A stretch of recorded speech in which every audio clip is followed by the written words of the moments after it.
Hello நண்பர்களே, இன்னைக்கு நம்ம தி அன்கேனி கவுண்டர் சீசன் 2 ஓட 9th எபிசோடு தான் பார்க்க போறோம். டிராமாவோட ஓப்பனிங்லயே வெள்ள மண்டச்சி ஹீரோவோட மெமரிய மொத்தமா எரேஸ் பண்றா. அதாவது கவுண்டர் ஆனதுக்கு அப்புறம் இருந்த மெமரிய. இதனால ஆஃப்டர் லைஃப்ல ஹீரோ கூட கனெக்ட் ஆயிருக்கிற வீகனையும் இது பாதிக்குது. நம்ம ஹீரோ அன்கான்சியஸ் ஆயிடுறான். பாக்குறவங்களுக்கு எல்லாம் என்ன பண்றதுன்னே தெரியல. ஏன்னா இவங்க எல்லாரும் ஈவில் ஸ்பிரிட்ட கண்ட்ரோல் பண்ணிட்டு இருக்காங்க. இப்ப வீகன் புதுசா ஒரு இடத்துல தான் கண்ண முழிக்கிறாங்க. இதுலயே வீகனுக்கு தெரிஞ்சிருது நம்ம ஹீரோ கோமா ஸ்டேஜுக்கு போயிட்டான் அப்படின்னு. அதே நேரத்துல வெள்ளம் மண்டச்சிக்கு ஆனந்தம் தாங்க முடியல. வேங்க பார்த்து இதுக்கு மேல இவன் பவரை நீ எடுத்துக்க முடியாது, உன் பிளான் எல்லாம் நாசமா போச்சு அப்படின்னு சொல்றா. இதுல வேங்குக்கு செம்ம காண்டாகுது. நம்ம ஆளுகளையும் செதற விட்டுட்டு வேங்கு வெள்ளம் மண்டச்சியோட கதையை முடிக்க ட்ரை பண்றான். பட் நம்ம மாவோக்கி வந்து தடுத்துறாங்க. ஏன்னா வேங்கு ஏதாவது சோலை கன்சியூம் பண்ணிட்டானா இன்னும் பவர்ஃபுல் ஆயிரும், இவங்கனால சுத்தமா தொட முடியாது. அதே நேரத்துல நம்ம ஹீரோயின் ஹீரோவை காப்பாத்தலான்னு வந்தா வெள்ளம் மண்டச்சு விடுற மாதிரி இல்ல, மொத்தமா அடிச்சு தெறிக்க விட்டுறான் நம்ம ஹீரோயின். கோவம் அடங்காத வேங்க இன்னும் வெள்ளம் மண்டச்சை புடிச்சு டார்ச்சர் பண்ணிட்டு இருக்கான். சோ இதெல்லாம் பார்த்துட்டு இருக்கிற சியோக்கு நல்லாவே புரியுது ஹீரோவோட பவரை எடுக்கிறதுக்காக தான் இவன் இந்த பிளான் பண்ணிருக்கான் அப்படின்னு. ஒரு கட்டத்துல வேங்கு வெள்ளம் மண்டச்சோட கதையை டோட்டலா முடிக்க பார்க்கும்போது ஹீரோயின் அவளோட பவரை யூஸ் பண்ணி வேங்க தெறிக்க விட்டுறா. அதனால கடுப்பானவன் ஹீரோயினையும் மாவோக்கியையும் மொத்தமா லாக் பண்றான். இத பார்த்துட்டு இருக்கிற பாங்குக்கு என்ன பண்றதுனே தெரியல. அப்ப கரெக்டா ஆஃப்டர் லைஃப்ல கனெக்ட் ஆயிருக்கிற பாங் கூட பேசுறாரு. யூசிக் அப்படிங்கிற மெத்தடை யூஸ் பண்ணி தான் இப்ப ஹீரோயின் இந்த மெசேஜ் அனுப்பி இருக்கா. இது எல்லாமே ஹீரோயினோட பிளான் தான். நீ தயவு செஞ்சு ஹீரோ அங்க இருந்து எஸ்கேப் பண்ணி விட்டுரு, அவங்க ரெண்டு பேரும் வெளியே வந்துருவாங்க அப்படிங்கிற மாதிரி அவன் சொல்லிட்டு இருக்கான். பாங்கும் நம்ம ஹீரோவை காப்பாத்தலான்னு பார்த்தா சியோக் பைப்புல பாங்க செதற விட்டுறான். பாவம் இவங்க எல்லாத்துக்கும் என்ன பண்றதுனே தெரியல. ஆல்ரெடி ஹீரோ கிட்டத்தட்ட கோமா ஸ்டேஜுக்கு போயிட்டான். இருந்தாலும் பாங்கு ஹீரோவோட கதையை முடிக்க பார்த்துட்டு இருக்கான். அப்போ கரெக்டா அங்க இருக்கிற லிப்டும் ஓபன் ஆகுது. நம்ம ஜாங்கு மரண மாசம் எக்ஸ்பேண்டபிள் படத்துல வர மாதிரி பெரிய கண்ணை வச்சுட்டு இன்ட்ரோ கொடுக்கறாரு. பாக்குறவங்களுக்கு எல்லாம் அல்லு இல்ல, பயபுல கண்ணா பின்னான்னு சுட்டு தள்ளுறாரு. சியோக் மேலேயும் ஒரு புல்லட் இறங்கிருது. வேங்கையும் சியோக்கையும் அநியாயத்துக்கு தெறிக்க விட்டுட்டு இருக்காரு. இந்த கேப்ல நம்ம ஆளுகளை ஹீரோவையும் கூப்பிட்டுட்டு சேஃபா லிப்ட்ல ஏறிடுறாங்க. அட கண்ணை வச்சு படம் காட்டினது போது ஒழுங்கு மரியாதையா வான் ஜாங்கையும் உள்ள கூப்பிட்டுக்கிறாங்க.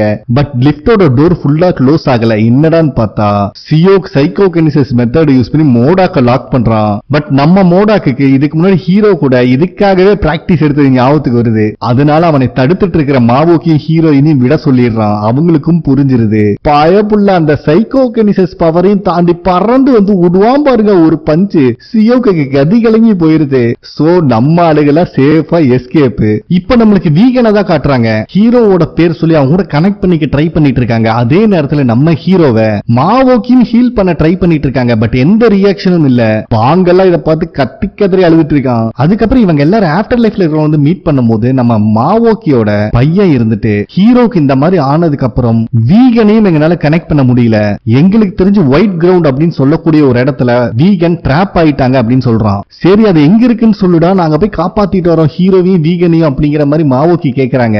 பட் அது நார்மலான ஆளுகனால போக முடியாது, கோமா ஸ்டேஜ்ல இருக்கிறவங்க டிராப்பா இருக்கிற பிளேஸ் அப்படிங்கிற மாதிரி சொல்லிடுறான். ஹீரோ கண்ணு முழிக்கிறதுக்கு ஏதாவது வாய்ப்பு இருந்தா அத சொல்லுங்கடா அப்படிங்கிற மாதிரி மோடா கேக்குறான். அப்ப அங்க இருக்கிற லேடி இருந்துட்டு ஹீரோ மறுபடியும் வீகன் கூட கனெக்ட் ஆகி கவுண்டர் டீம்ல ஜாயின் பண்றதுக்கு ஒத்துக்கிட்டு கான்ட்ராக்ட் சைன் பண்ணாதான் ஹீரோ கண்ண முழிப்பான் கோமால இருந்து அப்படிங்கிற மாதிரி சொல்லிடுறாங்க. சோ இது ஹீரோக்கு மட்டும் இருக்கிற ஒரு வழி இல்ல, வீகனையும் திருப்பி கொண்டு வரக்கு இது மட்டும் தான் வழி. அப்ப ஹீரோயினை பார்த்து நீ தான் ஹீரோட மெமரியை ரீட் பண்ணல, என்னதான் கண்டுபிடிச்சு அதையாவது சொல்லி தொலை அப்படிங்கிற மாதிரி கத்துறான். ஹீரோயின் இருந்துட்டு ரெண்டு இன்சிடென்ட் ஹீரோட மெமரி இருந்து டெலீட் ஆயிருக்கு.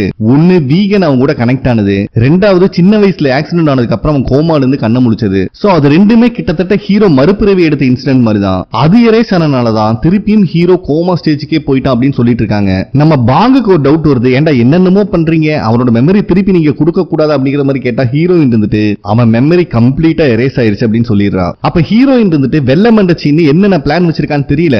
வேங்குக்கும் அவளுக்கு நடுவில் ஒரு கிளாஷ் போயிட்டு இருக்கு. சோ இதை யூஸ் பண்ணி வெள்ள மண்டச்சி தூக்கிடலாம் அப்படிங்கிற மாதிரி சொல்லிட்டு இருக்கா. பட் ஆஃப்டர் லைஃப்ல கனெக்ட் ஆயிருக்க லேடி இருந்துட்டு இப்ப நீங்க இருக்கிற கண்டிஷன்ல வேங் கிட்டயோ சியோ கிட்டயோ மோதனீங்கன்னா கண்டிப்பா நம்ம சைடு தான் லாஸ் அதிகமா இருக்கும். அதுக்கு ஃபர்ஸ்ட் நம்ம லீச்சங்க கண்டுபிடிக்கணும். சியோக்கு எந்த பிளானும் பண்ண முடியாத அளவுக்கு அவன் லாக் பண்ணணும் அப்படிங்கிற மாதிரி சொல்லிடுறாங்க. இப்ப நம்மளுக்கு சியோக்கு தான் காட்டுறாங்க. பயவுள்ள கஷ்டப்பட்டு அவன் பவரை யூஸ் பண்ணி உடம்புல இருக்க புல்லட்டை வெளியே எடுத்துட்டு இருக்கான். பக்கத்திலேயே வேங் புலம்புன்னு புலம்பிட்டு இருக்கான். வெள்ள மண்டச்சி பண்ண வேலைனால சியோக்கு இருந்துட்டு அப்ப நீ பழி வாங்கறதுக்காக வரல, ஹீரோவோட பவரை எடுக்கிறதுக்காக மட்டும்தான் என்னை யூஸ் பண்ணிருக்க, சரிப்பா உன்னோட வழி வேற என்னோட வழி வேற அப்படின்னு சொல்லிட்டு அங்கிருந்து கிளம்புறான். பட் வேங் இருந்துட்டு, தம்பி உன்னால லீ செங்கெல்லாம் கண்டுபிடிக்க முடியாது, உனக்கு இருக்கிற ஒரே வழி இந்த கவுண்டர் டீம் சேர்ந்தவனுக்கு எங்க ஒளிஞ்சிருக்கானுன்னு கண்டுபிடி, அவனுங்களே லீ செங்க தேடிட்டு போவாங்க, நீ ஈஸியா புடிச்சிடலாம், எனக்கு அந்த டீம்ல பேலன்ஸ் இருக்க அத்தனை பேர்த்தோட பவரை எடுத்தே ஆகணும் அப்படின்னு சொல்லிடுறான். அதே நேரத்தில் நம்ம ஹீரோவை தான் காட்டுறாங்க, இன்னும் அன்கான்சியஸா தான் இருக்கான். பக்கத்துல வர பாங்க சின்ன புள்ள மாதிரி உட்காந்து அழுதுட்டு இருக்கா. இதை பார்க்கிற ஜாங்குக்கு செம்ம காண்டாகுது. அப்ப கரெக்டா மொபைல் ரிங் அந்த சவுண்ட் கேக்குது. பட் இவனுக்கு மொபைல் இல்ல, தேடி பார்த்தா ஹீரோட மொபைல். கால் பண்ணிருக்கிறது அவங்க தாத்தா.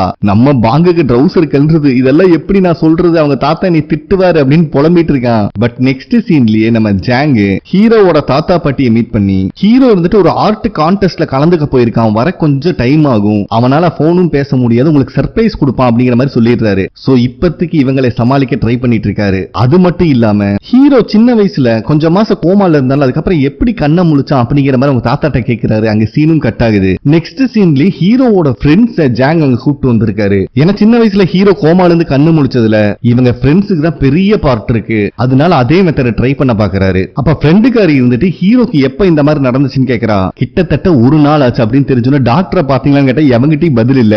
ஒழுங்கு மரியாதை ஃபர்ஸ்ட் டாக்டரை வர சொல்லுங்க அப்படின்னு சொல்லிட்டு ஃப்ரெண்டுக்காரன டைப்பர் வாங்குறதுக்காக அனுப்புறா. அது மட்டும் இல்லாம ஹீரோவோட பாடி ரொம்ப ஸ்டிஃபா இருக்கு, அவனுக்கு மசாஜ் பண்ணியா அப்படின்னு சொல்லிட்டு வெட்டவல்ல மசாஜ் பண்றதுக்காக ஒவ்வொரு ஆர்டரா கொடுக்குறா. இத பாக்குறவங்களுக்கு எல்லாம் செம்ம ஷாக் ஆகுது. சோ மசாஜ் பண்ணிட்டு சின்ன வயசுல எப்படி பேச்சு கொடுத்தாலும் அதே மாதிரி பேச்சு கொடுத்துட்டு இருக்கா. அதே நேரத்துல மோடாக்கும் ஜூனியர் டிடெக்டிவும் லீச்சங்கோட பாடி கார்டை குறைச்சு விசாரிச்சுட்டு இருக்கானுங்க. ஆனா அவன் இருந்துட்டு செத்தவன் எப்படிங்க திரும்பி வருவான், லீச்சங் உயிரோடு இல்ல அப்படின்னு சொல்லிடுறான். இதுல மோடாக்கு செம காண்டாகுது. பாடி கார்டையும் அடிக்க போயிடுறான். அதுக்குள்ளேயே மத்த போலீஸ்காரங்க வந்து தடுத்துறாங்க.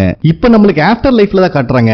வீகன் கிட்ட இருந்து இவங்களுக்கு எந்த விதமான இன்ஃபர்மேஷனும் கிடைக்கல. சோ இன்னும் வீகன் அந்த ஒயிட் கிரவுண்ட் சொல்லக்கூடிய இடத்துல ஹீரோவை கண்டுபிடிக்கல அப்படிங்கிற மாதிரி பேசிட்டு இருக்காங்க. அப்ப மாவோக்கியோட பையன் இருந்துட்டு ஒருவேளை அந்த இடத்துல ஹீரோவே இல்லாம இருந்தா என்ன பண்ணலாம் அப்படிங்கிற மாதிரி கேட்கறான். இவங்களுக்கு எல்லாம் சரியான ஷாக் ஆகுது. ஏன்னா வீகன் மட்டும் ஒயிட் கிரவுண்ட்ல லாக் ஆயிட்டு ஹீரோவோட சோல் இன்னும் பாடிக்குள்ள இருக்கிறதுக்கான சான்சஸ் இருக்கு. சோ இருக்கிற பாசிபிலிட்டிஸ் எல்லாமே நம்ம ட்ரை பண்ணி பார்ப்போம். இதுக்கு நம்மளுக்கு கண்டிப்பா ஹீரோயினோட ஹெல்ப் தேவை அப்படிங்கிற முடிவு எடுக்கிறாங்க.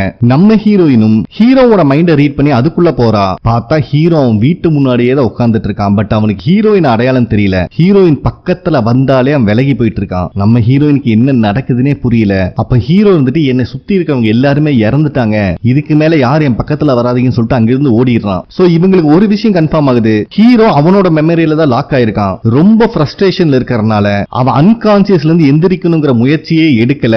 சோ இத பத்தி இவங்க டிஸ்கஸ் பண்ணும்போது ஹீரோவை எப்படி கொண்டு வரதுனே மாவுக்கு புரியல. அப்ப ஹீரோயின் இருந்துட்டு ஹீரோ நம்ம எல்லாம் இறந்துட்டோம்னு நினைச்சிட்டு இருக்கான். ஏன்னா கடைசியா அந்த ஹோட்டல்ல இருந்து நம்ம எஸ்கேப் ஆனது ஹீரோக்கு இன்னும் தெரியாது, அதுக்கு முன்னாடியே மெமரி எரேஸ் ஆயிருச்சு. சோ அவனை சுத்தி இருக்கவங்க இறந்துட்டாங்கிறது மட்டும் தான் அவன் ரெஜிஸ்டர் ஆயிருக்கு அப்படிங்கிற மாதிரி சொல்றான். நம்ம மோடாக்கு செம காண்டாகுது. டேய் எப்படிதான்டா ஹீரோவை கொண்டு வரது, இதுக்கு முன்னாடி ஏதாவது இந்த மாதிரி சம்பவம் நடந்திருக்கான்னு கேட்டா மாவோக்கியோட பையன் இருந்துட்டு அப்ராட்ல இருக்கிற கவுண்டர் டீம்ல இந்த மாதிரி ஒரு சம்பவம் நடந்திருக்கு, அவன் கவுண்டர் டீம்ல இருந்தவங்க கண்ணு முன்னாடியே இறந்தனால அவன் கோமாக்கு போயிட்டான், அதுக்கப்புறம் அவன் எந்திரிக்கவும் விரும்பல அப்படிங்கிற மாதிரி சொல்றான். சரி அப்புறம் என்னாச்சு, அவன் வந்தானா இல்லையான்னு கேட்டா இப்பதான் வீகனை காட்டுறாங்க. அதே நேரத்துல இவங்க இருந்துட்டு அவன் கடைசி வரைக்கும் எந்திரிக்கல, அவங்க கூட ஆஃப்டர் லைஃப்ல கனெக்ட் ஆயிருந்தவங்களும் மறைஞ்சு போயிட்டாங்க அப்படின்னு சொல்றாங்க. அதே டைம்ல வீகனோட கையும் மறைஞ்சிட்டு இருக்கிறத நம்மளுக்கு காட்டுறாங்க. சோ இனிமேல் எல்லாமே ஹீரோ கையில தான் இருக்கு, அவன் எந்திரிக்கிறது மட்டும் தான் ஒரே வழி அப்படிங்கிற மாதிரி மாவோக்கியோட பையன் சொல்லிடுறான். இத கேட்கிற மாவோக்கி காண்டானாலும் ஹீரோ மேல எனக்கு நம்பிக்கை இருக்கு, அவனை கண்டிப்பா நாங்க திருப்பி கொண்டு வருவோம் அப்படின்னு சொல்லிடுறாங்க. அதே நேரத்துல வெள்ளமண்டச்சி ஒருத்தன் வந்து மீட் பண்றா. அவன் இருந்துட்டு ஒரே கிளையண்ட்டுக்கு நான் 2 டைம் வேலை செய்ய மாட்டேன், உனக்கு எந்த ஹெல்ப் பண்ண முடியாது அப்படின்னு சொல்லிடுறான். பட் வெள்ளமண்டச்சி இருந்துட்டு நீ எந்த ஹெல்ப் கிளிக்க வேண்டாம், லீச்சங் எப்ப இங்க இருந்து எஸ்கேப் ஆக பிளான் பண்ணிருக்கான் அப்படிங்கிற மாதிரி கேட்கறான். பட் அவன் எதுவும் சொல்ற மாதிரி இல்ல. சோ அவனை லாக் பண்ணி அவன் மெமரியை ரீட் பண்ணும்போது லீச்சங் நாளைக்கு தப்பிக்க போறான் அப்படிங்கிறது வெள்ளமண்டச்சிக்கு தெரிய வருது. அதுக்கப்புறம் நம்ம டீமை சேர்ந்தவங்க டிஸ்கஸ் பண்ணிட்டு இருக்காங்க. அப்ப மோடாக்கு இருந்துட்டு அந்த 37 டேட்டூ போட்டவன் எங்க போனானே தெரியல, பட் அவனை யூஸ் பண்ணி தான் சியோ லீச்சங்க பிடிக்க பிளான் பண்ணிருக்கான் அப்படிங்கிற மாதிரி சொல்றான். நம்ம மாவோக்கிக்கு தான் மேல அக்கறை அதிகமா இருக்கே, அதனால அவனை தேடிட்டு அவனோட வீட்டுக்கே வந்துடுறாங்க. பட் அவன் அங்க இல்ல. கடைசி அவனோட பாட்டியோட டெத் ஆனிவர்சரி ப்ரே பண்ணிருப்பாங்க, அது அப்படியே தான் இருக்கு. சோ நம்ம மாவோக்கிக்கு நல்லாவே புரிஞ்சிருது அவன் பாட்டி கூட வாழ்ந்த பழைய வீட்டுக்கு தான் போயிருக்கான்னு. இப்ப நம்மளுக்கு 37 டேட்டூ போட்டவன தான் காட்டுறாங்க. அதே வீட்டுல தான் பயபுல பயந்து கொலை நடுங்கிட்டு இருக்கான். ஏன்னா அவனுக்கு சியோக்கு அவனை மிரட்டினதும் அது மட்டும் இல்லாம இதுக்கு முன்னாடி அவனை நிறைய பேர் புள்ளி பண்ணும் போது மாவோக்கி அவனை காப்பாத்தினதும் இப்பதான் அவனுக்கு ஞாபகத்துக்கு வருது. அண்ணா திறந்தா மாவோக்கி அங்கதான் இருக்காங்க. இவனுக்கு என்ன பேசுறதுன்னே தெரியல.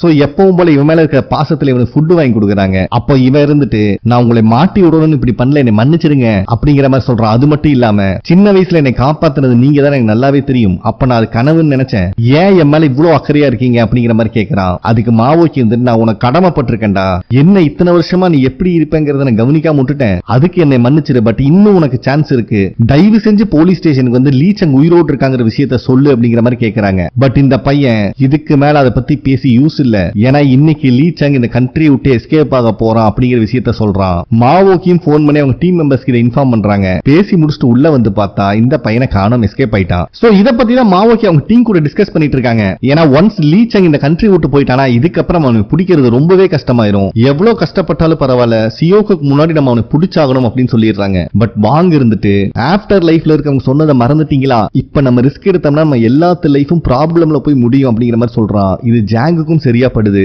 பட் நம்ம மோடாக்கு விட்டு கொடுக்கிற மாதிரி இல்ல, ஏன்னா எனக்கு இப்படி நடந்திருந்தாலும் ஹீரோ இறங்கி விளையாண்டு இருப்பான், அதனால கண்டிப்பா விடமாட்டான், அவனை பிடிச்சே ஆகணும் அப்படின்னு சொல்லிடுறான். இப்ப நம்மளுக்கு நிறைய கண்டெய்னர் அடிக்க வச்சிருக்க ஒரு பிளேஸ் தான் காட்டுறாங்க.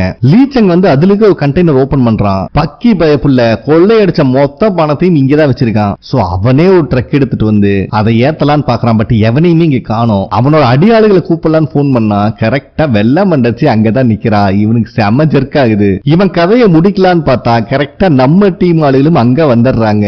வெள்ள மண்டச்சிக்கு செம காண்டாகுது. லீ சங் ஒரு கண்ணை காட்டி மிரட்டி அங்கிருந்து எஸ்கேப் ஆகுறான். பட் இருந்தாலும் மாவோக்கியும் மோடாக்கும் விட்டுறான் வரல, துரத்திட்டு இருக்காங்க. அதே நேரத்துல வெள்ள மண்டச்சிக்கும் ஹீரோயினுக்கு தான் சண்டை ஸ்டார்ட் ஆகுது.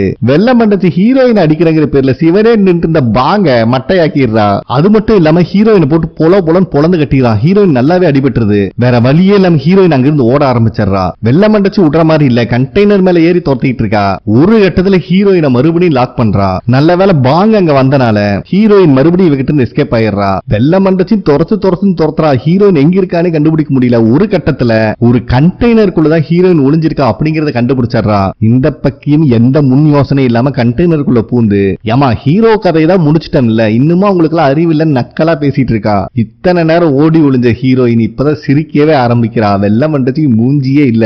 ஏண்டி எத்தனை மாசமா கூட சண்டை போட்டுட்டு இருக்க, என்னைக்காவது நான் ஓடி நீ பாத்திருக்கியா, கொஞ்சமாவது உனக்கு மூளை வேண்டாமா அப்படின்னு சொல்லும் போது கண்டெய்னர் லாக் ஆகுது. பாங்கு மொத்தமா பூட்ட போட்டு லாக் பண்ணிடுறா. இப்பதான் இதுக்கு முன்னாடி இவங்க போட்ட பிளான காட்டுறாங்க. ஹீரோயின் தான் இது எல்லாத்துக்கும் மாஸ்டர் மைண்ட். நானும் அவளும் தனியா சிக்கிற மாதிரி ஒரு இடம் வேணும், அது வரைக்கும் நம்ம அமைதியா தான் இருந்தாகணும், இந்த விஷயத்தை நானும் பாங்கும் பாத்துக்கிறோம் அப்படிங்கிற மாதிரி சொல்லியிருக்கா. நம்ம ஹீரோயின் வெள்ள மண்டச்சி கிட்ட தனியா இருக்கிறது கொஞ்சம் டேஞ்சர்னு மாவோக்கி சொல்றாங்க. பட் ஹீரோயினுக்கு அவன் மேல கான்பிடன்ட் இருக்கு, இந்த மேட்டர் நான் முடிச்சிடறேன் அப்படின்னு சொல்லியிருக்கா. இப்பதான் கண்டெய்னருக்குள்ள காட்டுறாங்க. வெள்ள மண்டச்சிக்கு லைட்டா ஜர்க் ஆகுது. ஹீரோயின் போட்டு பிரிச்சு மேஞ்சிட்டு இருக்கா. வெள்ள மண்டச்சியே ஒரு ஈவில் ஸ்பிரிட், அவளையவே நாயடி பேயடி அடிச்சிட்டு இருக்கா நம்ம ஹீரோயின். பாவம் வெள்ள மண்டச்சிக்கு ஆல்ரெடி ஒரு கண்ணு தான் தெரியுது. இதுல கண்டெய்னருக்குள்ள வேற சுத்தமா வெளிச்சல்ல, இவனால ஒன்னும் பண்ண முடியல.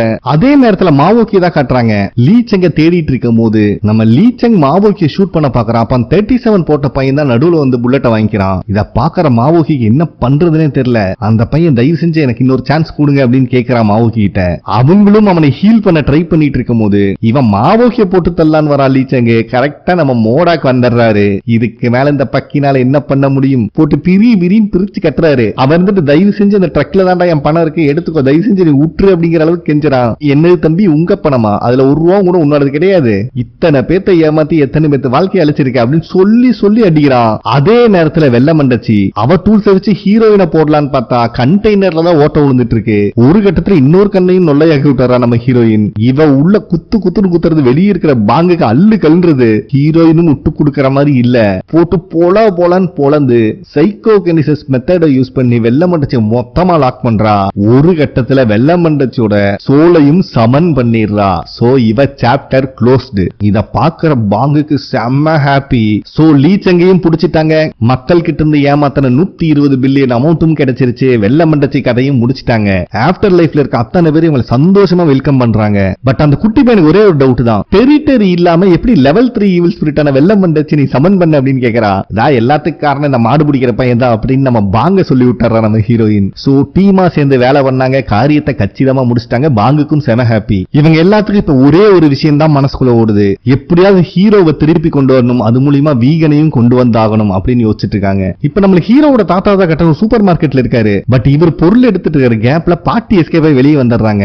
எப்பவும் போல சியோக்க தேடிட்டு இருக்காங்க, டார்லிங் எங்க அப்படின்னு. ஒரு கட்டத்துல சியோக்கையும் பாத்துறாங்க. அவங்க ஆசையா சியோ கிட்ட ஓடி வந்துட்டு இருக்கும் போது சியோக்குள்ள இருக்கிற ஈவில் ஸ்பிரிட் இந்த கிளவிய நம்பாத, இவங்க எல்லாம் சேர்ந்து வாழ்க்கையை கெடுத்துட்டாங்க அப்படிங்கிற மாதிரி சொல்லி அவன் மண்டை கழுவிட்டு இருக்காங்க. சீனும் கட் ஆகுது. நெக்ஸ்ட் சீன்லயே ஜாங் போலீஸ் ஸ்டேஷனுக்கு வராரு. ஸ்டேஷனுக்குள்ள இருந்துதான் ஹீரோவோட தாத்தா பாட்டியும் வெளியே வராங்க. அப்ப பாட்டி இருந்துட்டு இன்னைக்கு நான் என் டார்லிங்க பார்த்தா அவங்க கூட நல்லா விளையாண்டனே அப்படிங்கிற மாதிரி ஜாங் கிட்ட சொல்றாங்க. பட் தாத்தா இருந்துட்டு அவ ஏதோ உளறிட்டு இருக்கா, கண்டுக்காதீங்க அப்படிங்கிற மாதிரி சொன்னால ஜாங்கும் அதை நோட் பண்ணல. ஆக்சுவலா அதே நேரத்துல வெள்ள மண்டச்சிய போலீஸ்காரங்க அரெஸ்ட் பண்ணி கூப்பிட்டு போயிட்டு இருக்காங்க. இவளுக்குள்ளதான் இப்ப ஈவில் ஸ்பிரிட்டே இல்லையே, பயபுள்ள பல்ல புடுங்கின பாம்பு மாதிரி உட்காந்துட்டு வந்துட்டு இருக்கா. கரெக்ட் வேங்கும் அங்கதான் நிக்கிறான். இருந்த போலீஸ்காரங்களெல்லாம் தூக்கி செதற அடிச்சுட்டு, ஏண்டி என் பிளான மொத்தமா சொதப்பன, கடைசியில் உன் நிலைமை பத்திய எப்படி ஆயிருச்சு அப்படின்னு கேட்கிறான். வெள்ளமண்டச்சி இருந்துட்டு தயவு செஞ்சு எனக்கு ஹெல்ப் பண்றா அப்படிங்கிற மாதிரி கேட்கும் போது வேங் யோசிக்காம வெள்ளமண்டச்சோட கதையை முடிச்சு அவசோலையும் எடுத்துக்கிறான். நம்ம ஜாங்கும் ஹீரோட பாட்டி தாத்தா அவங்க வீட்டுல விட்டுட்டு வெளியே வரும்போது சியோக்கு ஜாங்க லாக் பண்றான். ஏன்னா இவங்க டீம் எங்க ஒளிஞ்சிருக்குன்னு இப்ப கண்டுபிடிச்சே ஆகணும். சோ ஜாங்கோட மெமரியை ரீட் பண்ணி அவனோட வேர் ஹவுஸ்ல தான் இவங்க தங்கி இருக்காங்க. அது மட்டும் இல்லாம ஹீரோ உயிரோட தான் இருக்கான், அன்கான்சியஸா இருக்கான் அப்படிங்கிறது தெரிய வருது. அப்போ ஜாங் இருந்துட்டு டே லீச் அங்க புடிச்சிட்டாங்க, அவங்ககிட்ட இருக்கிற அமௌண்ட் ரிட்ரீவ் பண்ணியாச்சு அப்படிங்கிற மாதிரி சொல்றாரு. அப்ப கரெக்டா அந்த இடத்துல ஒரு கார் வரனால சியோக்கு அங்க இருந்து போயிடுறான். இந்த விஷயத்தை ஜாங் எல்லாத்துக்கிட்டையும் சொல்றான். சோ எல்லாத்துக்குமே டவுட் வந்துருது. கண்டிப்பா ஜாங்கோட மெமரியை ரீட் பண்ணி இவங்க எங்க ஸ்டே பண்ணிருக்காங்கிறத சியோ கண்டுபிடிச்சிருப்பான். இங்க இருக்கிற இடத்த மாத்தி ஆகணும் அப்படின்னு இவங்க டிஸ்கஸ் பண்ணிட்டு இருக்காங்க. பட் ஹீரோயினுக்கு இது இன்ட்ரெஸ்ட் இல்ல. எத்தனை நாள் தான் நம்ம ஓடி ஒளிய முடியும், எப்படி பார்த்தாலும் சியோக்கு நம்மளை கண்டுபிடிச்சிடும் அப்படிங்கிற மாதிரி சொல்றான். அதுக்கு மாவோக்கி இருந்துட்டு ஹீரோ குணமாகற வரைக்கும் நம்ம ஓடிதான் ஆகணும், அவன் இல்லாம நம்ம எதுவும் பண்ண முடியாது அப்படின்னு சொல்லிடுறாங்க. இது ஹீரோயினுக்கும் சரியா படுத்து, கவலைப்படாதீங்க, இந்த டைம் கண்டிப்பா நான் ஹீரோவோட தான் திரும்பி வருவேன் அப்படிங்கிற மாதிரி சொல்லிட்டு திருப்பியும் ஹீரோவோட மெமரிக்குள்ள போறா. ஆனா நம்ம ஹீரோயினுக்கே செம அதிர்ச்சி. ஏன்னா இந்த டைம் அவ பாக்குறது நம்ம கேப் மண்டையனை. அவன் இருந்துட்டு உன்னை சுத்தி இருக்கிறவங்கள இறந்துட்டாங்க, இதுக்கு மேல உன்னால ஒன்னும் பண்ண முடியாது அப்படின்னு ஹீரோட மண்டையை கழுவிட்டு இருக்கான். ஹீரோயின் வந்தோன்னா அவனும் அங்கிருந்து போயிடுறான். அதுக்கப்புறம் வேங் வந்து மண்டை கழுவுறான். இந்த மாதிரி ஒவ்வொருத்தரா இல்லூஷன்ல வராங்க. சியோக்கு வெள்ள மண்டச்சின்னு எல்லாருமே வராங்க. ஹீரோ அந்த அளவுக்கு பயந்து போயிருக்கான். ஹீரோயின் இருந்துட்டு டே ஸ்ட்ராங் ஆயிரு, இதெல்லாம் உன்னோட இல்லூஷன் மட்டும்தான் அப்படிங்கிற மாதிரி சொல்லும்போது அவன் ஹீரோயின் அங்கிருந்து போக சொல்லிடுறான். பட் ஹீரோயின் போகிற மாதிரி இல்ல இதெல்லாம் உண்மை கிடையாது, நீ எல்லாம் இங்கிருந்து போயிரு அப்படின்னு கத்துறான். அந்த இடமே மாறுது. கடைசியா ஃபைட் பண்ண ஹோட்டல்ல இவங்க எல்லாம் இறந்து கிடக்கிற மாதிரி ஹீரோக்கு தெரியுது. சோ அதனாலதான் ஹீரோ அவன் மெமரியிலேயே ட்ராப் ஆயிட்டான். டே நான் சொல்றத நீ நம்ப போறது இல்ல அப்படின்னு சொல்லிட்டு ஹீரோயின் ஹீரோக்கு ஒரு விஷுவலை காட்டுறா. இந்த டீம்ல ஜாயின் பண்ணல அவங்க எல்லாம் எப்படி இருந்தாங்க அப்படின்னு. இதை எல்லாத்தையும் பார்த்தாலும் ஹீரோ எதையும் ஏத்துக்கிற மாதிரி இல்ல. ஒரு கட்டத்துல நம்ம ஹீரோ சின்ன வயசுல அவனுக்கு ஆக்சிடென்ட் ஆன அந்த பீரியடுக்கு போயிடுறான். நம்ம ஹீரோயினுக்கு டெட் ஷாக் ஆகுது. டே இங்க இருக்க கூடாது வாடா அப்படிங்கிற மாதிரி கத்தி கதறிட்டு இருக்கா. வீகனோட நிலைமையும் ரொம்ப ரொம்ப மோசமாயிட்டு இருக்கு. அப்போ ஒரு ட்ரக்கும் இடிக்க வருது. என்ன பண்றதுன்னே தெரியாத சிச்சுவேஷன்ல ஹீரோயின் இருக்கும் போது சடானா நம்ம ஹீரோயினை ஹக் பண்ணிட்டு அந்த இடத்தையே ஃப்ரீஸ் பண்றான். சோ நம்ம ஹீரோ ட்ராப் ஆயிருந்த மெமரியில இருந்து வெளியே வந்துட்டான். நம்ம ஹீரோயினும் சுய நினைவுக்கு வந்துடுறா. அப்போ இவங்க இருக்கிற இடத்தை சுத்தியும் டெரிட்டரி ஓபன் ஆகுது. ஆஃப்டர் லைஃப்ல நம்ம ஹீரோ வீகன் கூட மறுபடியும் கனெக்ட் ஆகுறாரு. இங்க இருக்கிற யாருக்குமே மேல நடக்கிறது தெரியல. அப்ப ஹீரோவோட ஃப்ரெண்டு கருத என்னடா திடீர்னு ஹேர் ஸ்டைல் மாறி போச்சு அப்படின்னு சொன்ன உடனே தான் எல்லாத்துக்கும் புரியுது ஹீரோ வந்துட்டான், அதுவும் கவுண்டராவே வந்துட்டான் அப்படின்னு. சோ ஹீரோவும் கண்ண முழிக்கிறான். பாக்குற எல்லாத்துக்கும் செம்ம ஹாப்பி. இந்த சந்தோஷமான இடத்துல இந்த எபிசோடையும் கம்ப்ளீட் பண்றாங்க. ஓகே ஃப்ரெண்ட்ஸ், கண்டிப்பா உங்களுக்கு பிடிச்சிருக்கு நம்புறேன். நெக்ஸ்ட் எபிசோட்ல மீட் பண்ணலாம்.